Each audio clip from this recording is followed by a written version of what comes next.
how to deposit cash at TD ATM. Hey guys, welcome back to our channel. So today in this video, we're going to talk about depositing cash at TD ATM. So in order to deposit cash and securities into your TD Direct Investing account, you have several different options. You can start by depositing cash or checks into your TD Canada Trust Bank account, and this can be conveniently done at an ATM location.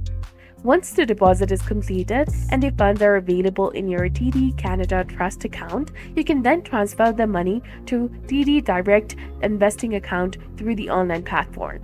This seamless online transfer allows you to quickly move your funds from your bank account to your investment account. And if you're using mail, you can mail your deposit, either check, etc. You will need to find the correct mailing address and do it. If you want to do telephone transfer, you can transfer funds by calling TD Direct Investing, and in person at a branch, you can visit a TD branch to make your deposit. And for wire transfer, you'll need to contact TD Direct Investing for specific instructions as well. And for online transfers, the funds can be transferred from any TD account, either TD Canada Trust Bank account or another TD Direct Investing account, or from other financial institutions. So that's it for this video. I hope you found it helpful. If you did, please like, share, and subscribe. Thanks for watching. We'll see you again in the next one.